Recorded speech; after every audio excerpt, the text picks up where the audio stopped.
که د هند او پاکستان ترمنځ د اوربند خبرې وي، که د ایران او اسرائیلو ترمنځ اوربند و، او یا د ایران د اټومي د بټیو د بشپړ ویجاړولو دعوې وي، د ډونالډ ټرمپ دا او دې ته ورته ټولې ادعاوې تل له نیوکو سره مخامخ کیږي او دروغ ګڼل کیږي. ډېری وختونه د هغه دعوې نیمګړې او له حقایقو څخه لرې وي. د ایران په اټومي بټیو باندې له برید وروسته ډونالډ ټرمپ په ټوله نړۍ کې اعلان وکړ او ویل چې د ایران اټومي پروګرام مو د تل لپاره ویجاړ او له منځه یوړ، او په بیا یې د له منځه وړلو کلمه وکاروله، یعنی په دې معنی چې د ایران اټومي پروګرام په بشپړه توګه ختم شوی دی.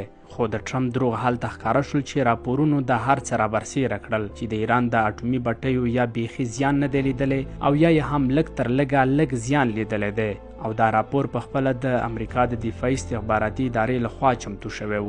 دا راپور په غیر ارادي ډول افشا شو او د رسنیو لاس ته ورغی. کله چې دا راپور ښکاره شو نو ټرمپ په CNN او نیویارک ټایمز باندې سختې نیوکې وکړلې او د هغه خبریالانو د ګوښه کولو غوښتنه یې وکړه چې په دې راپورونو یې کار کړی و، ټرمپ یې دروغجن ثابت کړی و. خو د ټرمپ دې غوسې دا ثابته کړه چې د رښتیا نه ویلي او دا افشا شوی راپور حقیقي دی. د ایران یوې خبري رسنۍ امواج میډیا هم وروسته خبر ورکړ چې ایران ته له حملې څخه وړاندې ویل شوي و چې موږ پر تاسې حمله کوو، خو کوم خاص زیان نه درته اړوو. خو دا لومړی ځل نه و چې د ټرمپ دروغ افشا شول. د ټرمپ ټول ژوند له بېلابېلو لانجو، دروغجنو دعوو او له دوکو څخه ډک دی. ډونالډ ټرمپ تر اوسه پورې په زرګونه ځلې دروغ ویلي دي. د واشنګټن پوسټ د حقایقو په لټون کې راپور ادعا کړې چې د خپلې لومړۍ دورې په جریان کې ټرمپ 10583 ځله دروغ ویلي وو، او دا په دې معنی ده چې ټرمپ په ورځ کې 21 ځله دروغ ویلي وو. له دې سره د کانادا د ټورنټو سټار ورځپاڼې د 2018 کال څخه تر 2019 کال پورې د ټرمپ دروغ 15276 ځلې ثبت کړي دي. په پیل کې ډېری خبري رسنیو ته ښکارېدل او د ټرمپ دروغو ته یې په ښکاره دروغ نشو ویلی، او د 2019 کال د جون میاشتې څخه وروسته دوی په ښکاره ډول د ټرمپ دروغو ته دروغ ویل پیل کړل. د ټرمپ نږدې ملګری سټیو بینن چې د ټرمپ د 2014 کال د ټاکنیز کمپاین د اجرایوي رئیس په توګه دنده ترسره کوله، هغه ویل چې ټرمپ اصلي دښمنان دیموکراتان نه دي بلکې مطبوعات یا رسنۍ، او د هغوی علاج دا دی چې دومره ګډوډ بیانونه او دعوې رامنځته شي چې خلک او رسنۍ په هیڅ یوه مسله باندې مکمل فکر ونه کړي. د امریکا د 2020 کال د ولسمشریزو ټاکنو وروسته ډونالډ ټرمپ او د هغه ملاتړو په وار ناسمې دعوې کولې چې په ټاکنو کې پراخه درغلي شوې ده، او که چیرې درغلي نه وای شوې نو ټرمپ به ټاکنې ګټلې وای. دا ډیری ځل تکرار شوې دعوه د ځینو لخوا د هټلر د تبلیغاتي ستراتیژیک بیګ لا یا لوی دروغو په بیلګه ونومول شول. دا په دې معنی ده چې دومره لوی دروغ ووایه چې خلک یې رښتیا ومني. د نیو ریپابلیک ډیموکرات یوې مشهورې مجلې د کارپوهانو په وینا چې د ټرمپ څرګندونې یوازې دروغ نه وي بلکې بې معنی او چټیات هم وي.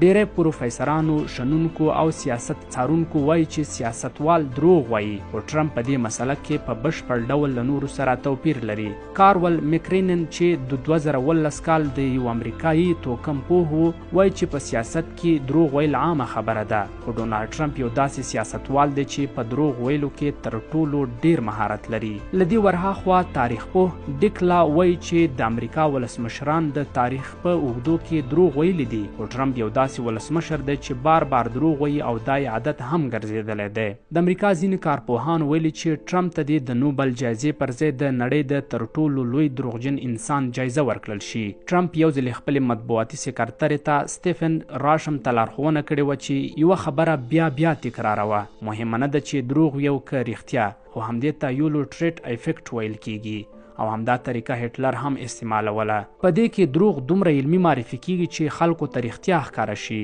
په 2013 کال کې واشنګټن پوسټ باټم لیست په کټګورۍ کې هغه خلک شامل وو چې یو دروغ یې 20 ځله تکرار کړي وو.